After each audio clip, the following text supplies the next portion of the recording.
मुबारकबाद देता हूँ कि एक लेडीज़ दवाखाना ज़रूरत जो थी यहाँ पे आज यहाँ पर सिलक मिल कॉलोनी में खुला। मैं हमारे नाना को और उनकी बहू और उनकी बच्ची को बहुत बहुत मेरे परिवार की तरफ से मेरे तरफ से बहुत मुबारकबाद देता हूँ। अल्लाह और मैं वो तो सकता कि ज़्यादा चले, मगर मैं जो गरीब हैं लोगों की जो कम फीस में यहाँ इन्हों चलेंगे और अल्लाह करम से लेडीज़ दवाखाना नहीं रहने की वजह से सिलक मिल के अंदर यहाँ से पूरा शहर के अंदर जाना पड़ता था और ज़रूरत की चीज़ हमारे वार्ड में आज खुली और मैं उनको बहुत बहुत मुबारकबाद देता हूँ। मैं इस्माइल नाना को और उनके बेटे बहू को मुबारकबाद देता हूँ। अल्हम्दुलिल्लाह ये एक पेशा ऐसा है जिसमें कमाना भी है और अजर भी कमाना। अल्हम्दुलिल्लाह बहुत बहुत मुबारक इस्माइल नाना और उनके बच्चे बहू को मेरे तरफ से। देखिए, आज यहाँ पे emerald hospital and day care centre का इनाग्रेशन हुआ मौलाना नसीमुद्दीन मुफ्ताई के हाथ से। तो मैं सबसे पहले तो इस्माइल नाना और डॉक्टर्स की पूरी टीम को मैं मुबारकबाद पेश करूँगा और ये बड़ी अच्छी खुश आइन बात है कि पूरे शहर के अंदर मैं समझता हूँ कई ऐसी तंजीमें हैं जो बिल्कुल कम फ़ीस के ऊपर ऐसे दवाखाने क़ायम किए और उसकी ओपीडी भी माशाल्लाह कम से कम 100-150 की हो रही है, क्योंकि बहुत कम फ़ीस के अंदर। तो ये बहुत अच्छा जज्बा डॉक्टरों का दिख के आ रहा है कि वो बड़े बड़े हॉस्पिटल में काम करने के बाद में ऐसे हॉस्पिटल्स में जहाँ 10 और 20 रुपए की फ़ीस ली जा रही है वहाँ अपनी खिदमत अंजाम दे रहे हैं। उन तमाम लोगों को मुबारकबाद पेश करता हूँ और दुआ करता हूँ अल्लाह इनको जज़र दे। सवाल उद्घाटन पे देखते हैं तमाम पार्टी लोग एक साथ आते हैं, हाथ डालते हैं, गले मिलते हैं, हाथ डालते, सारी बातें पॉलिटिकल पे स्टेज पे नजर आई। अरे आखिर तो एक दूसरे के भाई है यार, हम एक दूसरे के भाई है। हम मरे तो उनको खांदा आने तो हमको खांदा देना है। पॉलिटिकल विचार अलग रहेंगे, वो लड़ेंगे लपड़ेंगे, वो अलग है स्टेज के, मगर यहाँ तो सब भाई हैं एक दूसरे के। और तुम ऐसा बोल के क्या करो, आपस में निफाक डालो और झगड़े लपड़े करने। चलो भाई, मैं मुबारकबाद देने के लिए आया हूँ इस्माइल नाना साहब को और उनके ख़ानदान को, उनके सबको। कि सबसे बड़ी खुशी की बात यह है कि उनके परिवार में कोई डॉक्टर बना, उनकी बहू डॉक्टर बनी। बहुत अच्छी बात है। आजकल डॉक्टर बनना, पढ़ना लिखना हमारे लिए बहुत अहम हो चुका और ये कदम ये लोगों के ख़ानदान ने उठाया है। और आज दवाखाने का इनाग्रेशन हुआ और ये दवाखाना लोगों को फैज़ पहुँचाएँगा इंशाअल्लाह। और यहाँ ज़रूरत भी थी और ये दवाखाना पूरी हमारी बहू, हमारे बेटे सब मिल नाना के बहू बेटे मिलकर इस इलाके की खिदमत करेंगे। और मैं दुआ ही करूँगा कि अल्लाह इनके हाथों में शिफा अता फरमाए और इनको मज़ीद तरक्की दे। आमीन। मैडम, सबसे पहले आपको दिली मुबारकबाद। आप एक बहुत अच्छा काम करने जा रहे हैं जिससे कई मरीजों को शिफा होगा। आपका मुकम्मल पूरा नाम बोलिए, आपकी डिग्री भी बोलिए और आप किन किन मरीजों का इलाज करने वाले हैं उसका जानकारी दें ताकि महल्ले के लोगों को आने में आसानी हो सके। जज़ाकल्लाह। अस्सलाम वालेकुम वरहमतुल्लाहि वबरकातुहू। मेरा नाम सैयदा वहीदुन्निसा क़ादरी है। मैंने अपनी degree BHMS MUHS Nashik university से कंप्लीट की है। मेरी तालीम DKMM hospital and homeopathic medical college से हुई है। हमारे पास ख़वातीन व अतफ़ाल का इलाज किया जाएगा। हमारे पास हर किस्म के अमराज का इलाज किया जाएगा, जैसे कि जनरल जो बीमारियां होती है पेशेंट की, उसके अलावा मर्दों की भी बीमारियों का इलाज किया जाएगा। स्किन एलर्जिक पेशेंट का भी इलाज किया जाएगा। हम हर तरह से पेशेंट को सहूलियात फराहम करने की कोशिश करेंगे। हम हमारे पास पेशेंट को डे केयर में एडमिट करेंगे, IV एंटीबायोटिक के लिए भी एडमिट करेंगे और 1 डे के लिए जो है तो हमारे पास डे केयर की सहूलत मौजूद है। हमारे पास दवाइयाँ भी कम से कम कीमत में फ़राहम की जाएंगी। हम यहाँ पर पूरे एरिया में जो जितनी भी बीमारियाँ हैं उन तमाम बीमारियों के इलाज की कोशिश करेंगे। हमारे हॉस्पिटल से हमारे एम्स हॉस्पिटल के डॉक्टर्स भी जुड़े हुए हैं, जैसा कि doctor Bahiti sir, doctor Jaiswal sir, doctor Raite sir और हमारे पास एक पेडियाट्रिशियन भी मौजूद है जो बच्चों का इलाज करेंगे। आप हमारे पास हर किस्म के इलाज के लिए आ सकते हैं। मैडम, एक बात बोलिए, हमारे अतराफ़ में ये जो जहाँ आपका हॉस्पिटल है सलब बस्तियाँ बहुत हैं, गरीब आबादी का तनासुब ज़्यादा है और हाथ मजदूर लोग हैं। ऐसे हालात में उनके साथ क्या रियायत है, उनका डिस्काउंट रहेगा, क्या रहेगा, उसके बारे में कुछ बोलेंगे आप? जी बिल्कुल, हमारे पास गरीब पेशेंट के लिए, गरीब तबकों के लिए जो है तो काफ़ी रियायत दी जाएंगी। हम अपनी इलाज की कीमत कम से कम रखेंगे। 50 रुपये हमारा OPD का चार्ज होगा और IPD के पेशेंट की भी हम IV के लिए कम से कम ख़र्चा उनके लिए रखेंगे। बहुत ज़्यादा रियायत हम देंगे पेशेंट के अकॉर्डिंग भी और उसके वो अफोर्डेबल है या नहीं, इसके अकॉर्डिंग भी हम पेशेंट का इलाज करेंगे। इससे हटके सवाल कर लेते हैं, आप एक महिला हैं, और बहुत कॉमन है। और बुर्का के अंदर एक डॉक्टर बनना, तो मुस्लिम लड़कियों का पैगाम देंगे कि मैं एक बुर्के के अंदर यहाँ तक पहुँची हूँ? कुछ आपका राय, कुछ मशवरा? बुर्का कामयाबी की राह में कभी भी रुकावट नहीं बनता। हम पर्दे में रहकर भी अपनी एम्बिशंस को पूरा कर सकते हैं। हम पर्दे में रहकर भी अपनी हर किस्म की तालीम को हासिल कर सकते हैं। पर्दा कभी भी एक औरत की कामयाबी की राह में रुकावट नहीं है। तो मैं मुस्लिम ख़वातीन और मुस्लिम लोगों से यही दरख्वास्त करती हूँ कि अपनी लड़कियों को पढ़ाए, बुर्खे में पढ़ाए, बुर्खे में तालीम दे। आप लड़की को बुर्खे में डॉक्टर भी बना सकते और हर किस्म के फील्ड में दाखिला करवा सकते हैं। ये मुमकिन है। पर्दे में रहकर भी हम हर किस्म की तालीम से इस्तिफ़ाज़ा हासिल कर सकते हैं। असल में ये जो आज इसकी ओपनिंग हो गई और यहाँ पे हमारे पास जो है तो सभी तरीके के मेडिसिन हम सेल करेंगे। एलोपैथिक रहो, सर्जिकल रहो और आयुर्वेदिक रहो। हम इसका जो है तो हर चीज़ के मेडिसिन की अवेलेबिलिटी हमारे पास है। और जैसा कि अभी आपने पूछी कि जो मेडिसिन सस्ती मिल रही, जी जी, तो वो जेनरिक मेडिसिन जो है जी, तो जिसका रिज़ल्ट हम बता नहीं सकते कि किसी का अच्छा भी हो जाता है या किसी का 2-3 दिन में भी होता। हम इंशाल्लाह स्टैंडर्ड मेडिसिन रख के उसके ऊपर हम जो है तो डिस्काउंट देंगे इंशाल्लाह। और बाकी हमारे तरफ सब चीज़ की हमने फैसिलिटीज़ करें ताकि यहाँ के लोगों की हम खिदमत भी कर सकें। इंशाल्लाह जो है तो हम होम डिलीवरी वगैरह सब देंगे और इंशाल्लाह करेंगे। मोबाइल नंबर, कोई कांटेक्ट नंबर देंगे? कांटेक्ट नंबर मेरा बोर्ड पे है, इस पे बोल दीजिए आप। मेरा नंबर है 7721835774। इस पे आप जब भी मैसेज करेंगे आपको मेडिसिन मिल जाएंगी। Good evening, this is Sayyid Tanvir and I really thanks to everyone for our chief guest of honor and all the media who are coming there and appreciate us. Thank you once again, thank you so much. And our aim, only one we have decided before that this opening, we have only one aim, and that's to cure the patient. No matter how we have to stretch our limits, but we think we can do it. And now thank you so much once again for coming and joining and appreciate us. And thank you so much. मैं सबसे पहले तो जनाब इस्माइल नाना साहब और उनके पूरे फर्जंदान को मुबारकबाद देता हूं कि एक बहुत अच्छी शुरुआत है। और ऐसे माहौल के अंदर जब लोग कहीं ना कहीं बीमारियों से जूझ रहे हैं, ऐसे हालात के अंदर जो है तो ये ज़रूरत पड़ जाती है कि दवाखाने बढ़े, क्योंकि सरकारी अस्पतालों का हाल हम और आप बड़े अच्छे से देख रहे हैं। कारपोरेशन के दवाखानों का हाल ऐसा हो गया है कि उसके डॉक्टर को भी अगर इलाज करना है तो उसने प्राइवेट हॉस्पिटल में जाना और अपना इलाज करवाना। तो ऐसे माहौल के अंदर कम फीस के अंदर जो है तो लोगों की खिदमत के तौर पर किसी इंस्टीट्यूट का शुरू होना ये एक नेमत से कम नहीं है। तो मैं इस्माइल नाना साहब, उनके फर्जंदान को मुबारकबाद देता हूं और उम्मीद करता हूं कि जैसी उम्मीद हम इनसे कर रहे हैं कि ये खिदमत के जज्बे के तौर पर काम करेंगे तो अल्लाह हमारी उम्मीदों पर इनको खरा उतारे। क्या कहेंगे इस नए ख्वाहिशात के साथ? आज न्यू एमरल्ड हॉस्पिटल और एरा मेडिकल का यहाँ इफ्तिताह अमल में आया है। मेरी तरफ से, अपने दोस्तों की तरफ से, परिवार की तरफ से, डॉक्टर्स की टीम को और हमारे इस्माइल नाना के परिवार को बहुत बहुत नेक ख्वाहिशात।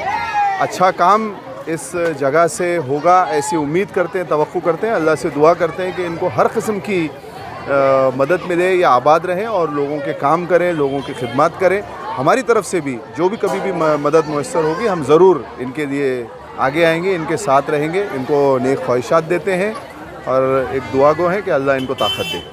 Thank you.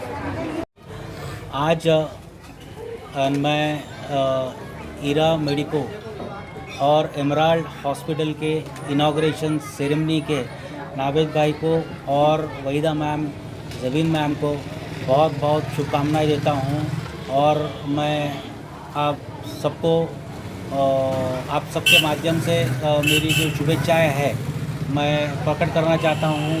और ऊपर वाला इनको बहुत कामयाबी दे और इनके हाथ में शिफा दे और इनके हाथ से गरीब और नीडी पेशेंट्स का भला हो, मैं यही कामना करता हूँ। मैं डॉक्टर वीरेंद्र जायसवाल, एम्स हॉस्पिटल का मैनेजिंग डायरेक्टर हूँ और मैं पिछले 15 साल से औरंगाबाद में प्रैक्टिस करता हूँ as a consultant laparoscopic surgeon. और एम्स हॉस्पिटल की ओर से जैसे कि मैं आपको एक शॉर्ट में बताना चाहता हूँ कि एम्स हॉस्पिटल हमेशा से जो गरीब और नीडी जो पेशेंट्स हैं उनके लिए अलग अलग स्कीम के थ्रू कैंप्स कराती है जैसे कि महात्मा ज्योतिबा फुले जन आरोग्य योजना, प्रधानमंत्री की जो योजना है आयुष्मान भारत योजना, और इसके अलावा prime minister national relief fund, मुख्यमंत्री सहायता निधि और अलग अलग NGOs के ओर से भी जो है हम पेशेंट्स को, जो नीडी पेशेंट्स है, जो पॉवर्टी लाइन के नीचे के है, उन लोगों के लिए हम कुछ कैंप्स यहाँ पे ऑर्गेनाइज कर सकते हैं। और जो ज़रूरतमंद है उनको जैसे angiography, angioplasty, cardiac bypass, cancer के ऑपरेशंस, इन सभी मेजर ऑपरेशंस के लिए एक प्लेटफॉर्म हम इस एमराल्ड हॉस्पिटल के थ्रू अवेलेबल करा के देंगे, ताकि इस एरिया के ज़्यादातर ज़रूरतमंदों को उसका फ़ायदा हो। सर, इस दवाखाने में अगर कोई मान लीजिए बड़ी बीमारी में कोई अगर व्यक्ति आता है, पेशेंट आता है, तो सीधे तौर से आप उनके लिए तैयार रहेंगे मदद के लिए, आपके माध्यम से जो भी हो सकता है? जी, अभी जैसे कि कोई भी पेशेंट आता है जिसको कोई बड़ी सर्जरी या कोई बड़ा खर्चा है, तो सबसे पहले जो है यहाँ पे एक समझ लीजिए कि भाई हम एक रेफरल पॉइंट रखेंगे, जिसमें यहाँ पे उन पेशेंट को उनका प्राइमरी जो इलाज है वो यहाँ पे करने के बाद में उनको क्या गवर्नमेंट स्कीम का बेनिफिट आप ले सकते हैं, इसके बारे में हम जो है यहाँ पे उनको गाइड करेंगे कि भाई पेशेंट के पास राशन कार्ड है या आयुष्मान भारत का कार्ड है या उनका आधार कार्ड जो है, ये सब बेसिक जो चीज़ें हैं कि वो वेदर दे आर बेनिफिशरी, अब आप वो सहायता लेने के लिए पात्र हो या नहीं। दूसरी चीज़ है कि आपकी जो बीमारी है, ये योजना के अंदर जो 1000 बीमारियां हैं उसके अंदर बैठने वाली है या नहीं, इसका हम यहीं पे जो है पहले मुआयना कर लेंगे और उसके बाद में फिर उनको वो फैसिलिटी के लिए अपने एम्स हॉस्पिटल में उनको शरीक करके आगे की ट्रीटमेंट दिलाएंगे। Thank you sir. केस के दरमियान हम लोग ताल्लुकात आए, बाद में हमारे रिश्ते बढ़ने लगे। दोनों बच्चे बहुत खुश नसीब है, घर वालों की ऊंची तालीम है, लोगों के पास उनका खिंचाव है और ये इनको और काबिलियत देगा। मेरी इनके लिए दुआएं हैं और ऑल द बेस्ट इनके लिए।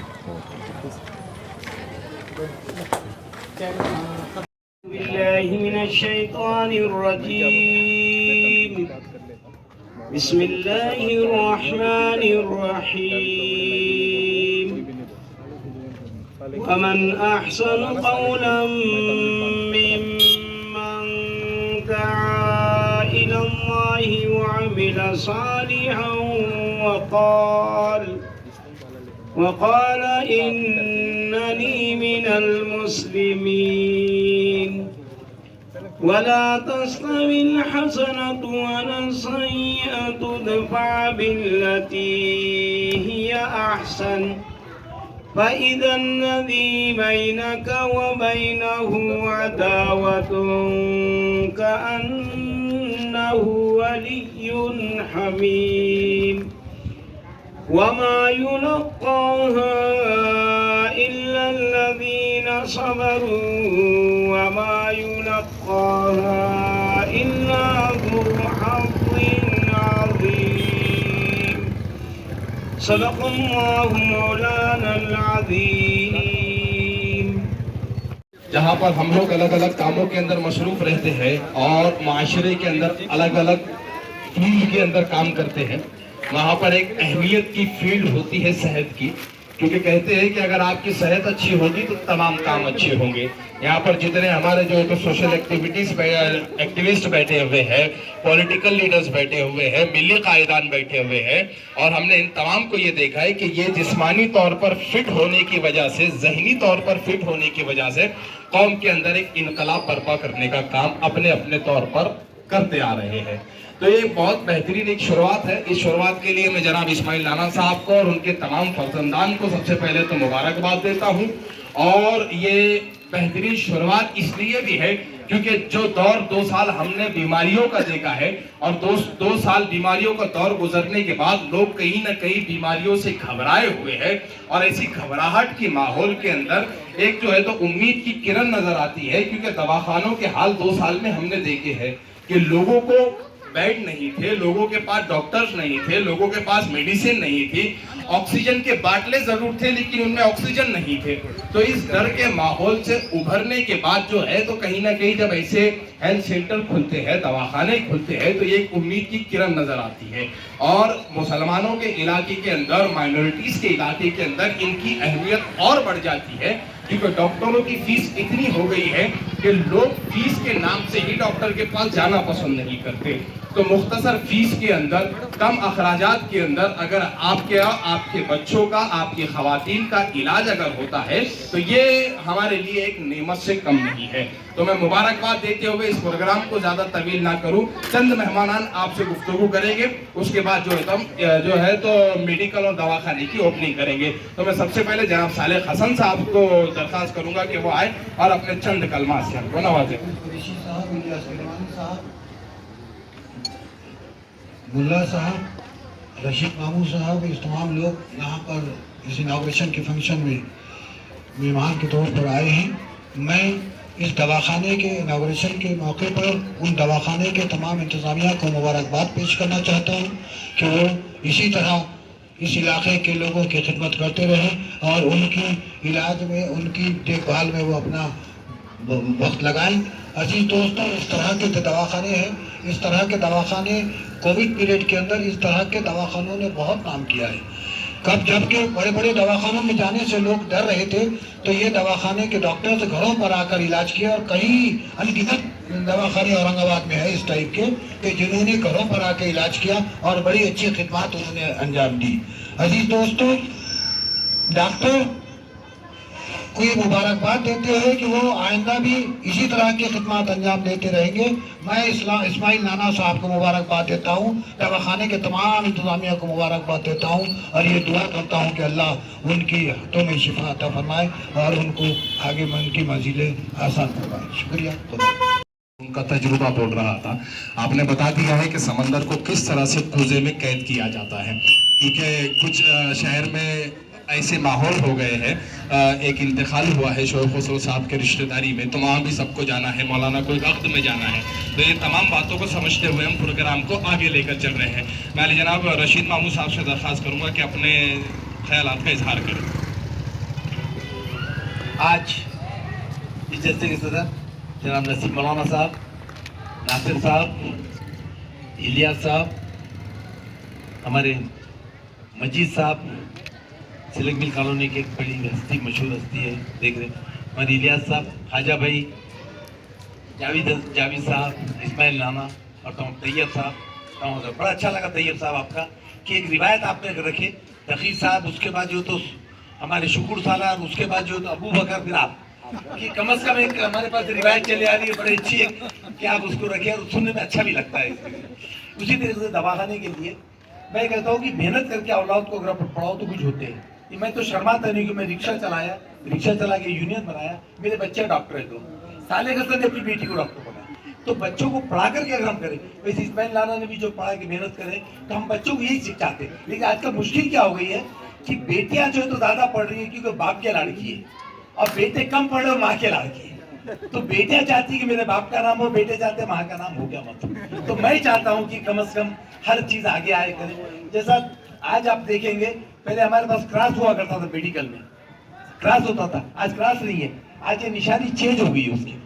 तो मूसा अलैहिस्सलाम कहाँ से है, वो इसराइल की निशानी है। इसराइल ने बड़े बड़े दवाओं की फैक्ट्रियां डाल दिया उसने, तो आज दुनिया पे कैप्चर कर दिया उसने। आज अगर हम भी अगर चाहे एजुकेशन में अगर आए तो हम मेडिकल में, डॉक्टर में, जैसा कई वकील हमारे बढ़ के आगे निकले। जब तक बच्चों को पढ़ाई के आगे नहीं बढ़ेंगे हम कुछ नहीं कर सकते। मैं जगह कहता हूँ कि बच्चों को दीनी दुनियावी दोनों तालीम, और घर में जाके पूछो बेटे तुम वैसे गए स्कूल, ऐसे गए स्कूल, क्योंकि आज का जमाना ऐसा है कि टीचर स्टूडेंट से डरने लग गया, तब उसका बाप आके मेरे को मारेगा।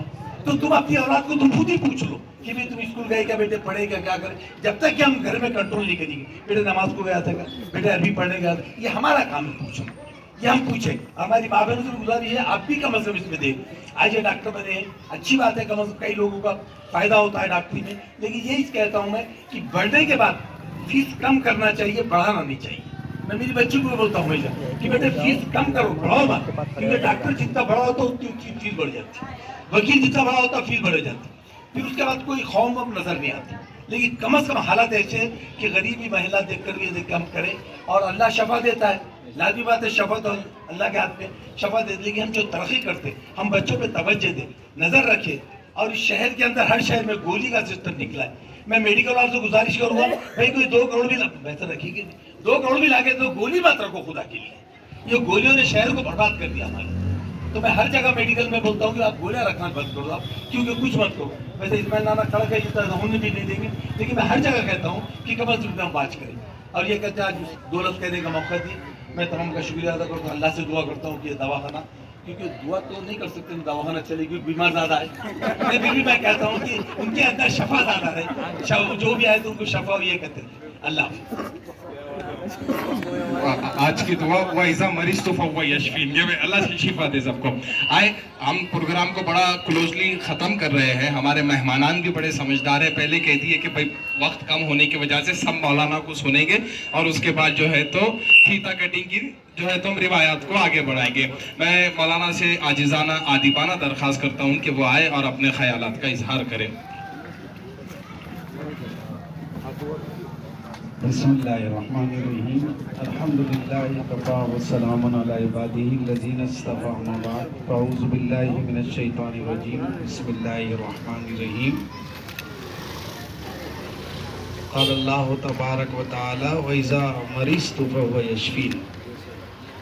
स्टेज पर तशरीफ़ फरमा तमाम मुअज़्ज़िज़ीन शहर और मेरे हाज़रीन किराम, बुज़ुर्गों, भाइयों और बहनों,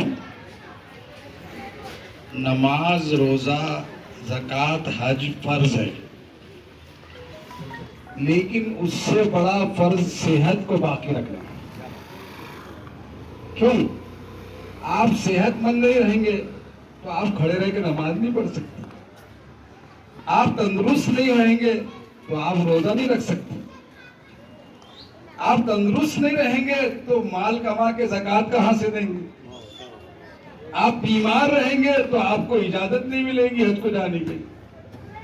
इसलिए तमाम जो अरकान इस्लाम है और जितनी जिम्मेदारियां, फ़राइज़, वाजिबात आदमी के इज्तिमाई है या इनफरादी है, वो उसी वक्त पूरी कर सकता है जब वो सेहतमंद है। इसलिए हुजूर पाक सल्लल्लाहु अलैहि वसल्लम ने इलाज करने को अपनी सुन्नत करार दिया। वो चाहते तो दुआ करके शिफा कर लेते, लेकिन आपने फरमाया नहीं, आखिरी मर्जुल वफात में भी आपने दवाएं इस्तेमाल की और इलाज को सुन्नत करार दिया। शिफा देने वाली जात तो अल्लाह की है, असबाब का, दवा का और डॉक्टर के पास जाना हमारे इख्तियार में, शिफा का देना उनके इख्तियार में है। मैं इस्माइल नाना साहब को मुबारकबाद देता हूँ और नाना को मुबारकबाद दिए तो नवाजों को खुद पहुँच जाती। इसलिए फर्दन फर्दन हर एक को मुबारकबाद देने का वक्त नहीं है। और हमारी जो डॉक्टर्स यहाँ काम कर रहे हैं, लेडीज भी और जेंट्स भी, मैं उनके लिए भी अपनी एक तमन्नाओं का इजहार करता हूँ कि अल्लाह उनके हाथ में जो तो शिफा अता फरमाए और उनको दस्ते शिफा अता फरमाए, हम लोगों को सेहत अता फरमाए और उनके हाथ में दस्ते शिफा अता फरमाए और हमको दुनिया और आखिरत की कामयाबी से हमकिनार फरमाए। आमीन व आखिर दावानिल अल्हम्दुलिल्लाह रब्बिल आलमीन। अस्सलाम वालेकुम रहमतुल्लाहि व बरकातुहू। मैं आप तमामी हज़रात का तहे दिल से शुक्रिया अदा करता हूँ कि आपने इस इजलास में आकर हमारी हिम्मत अफजाई की और हमारी नियतों को सराहा। उसमें जनाब सलीमुद्दीन सिद्दीकी साहब और हमारे नसीमुद्दीन मुफ्ताई साहब और इलियास किरमानी साहब, रशीद मामू और मजीद साहब और तमामी मेहमान का मैं दिल से शुक्रिया अदा करता हूँ। जज़ाकल्लाह।